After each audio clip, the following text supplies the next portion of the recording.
hvis man køber en lampeskærm med bærering, som er sådan en rund dims, som er cirka 10 cm, så skal man bruge et skærmstativ og lægge den på, ligesom jeg viser her, altså hvor den ligger på den måde her.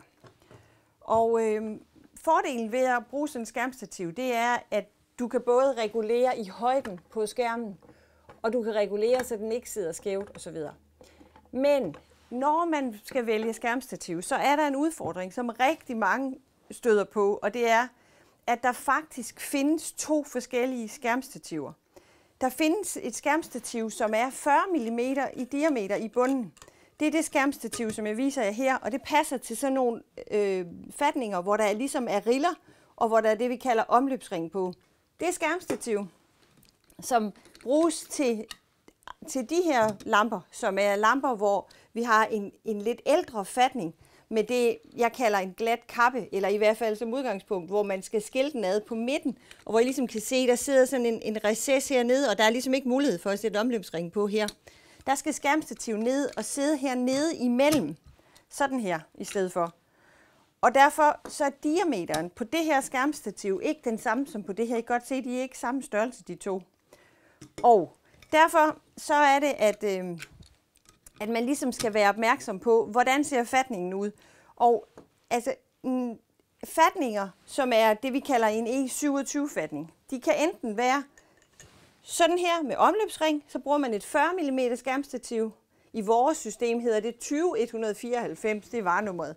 Og hvis det er, at man har den lidt ældre fatning, som har en glat kap, så bruger man det her skærmstativ, som er 34 mm hernede i bunden, og det hedder 20195.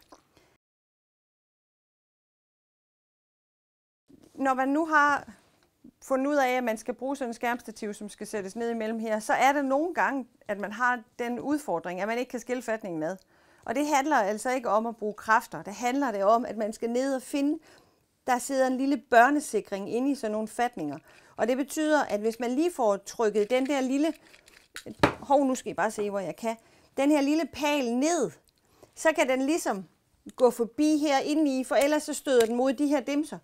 Og så kan I simpelthen ikke skille den ad. Så lad være med at bruge en frygtelig masse kræfter.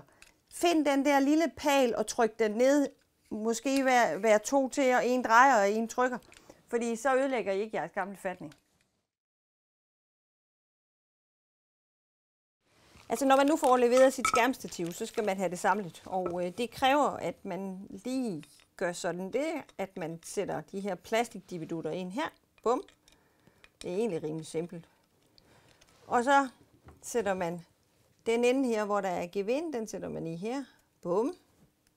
Så sætter den godt fast, og det er samme i den anden side. Sådan. Og så skal man lige have dem her løsnet lidt. Sådan. Og så sætter man den her på her. Tralulalej, hvor det går. Så har man et skærmstativ, som virker perfekt. Bum.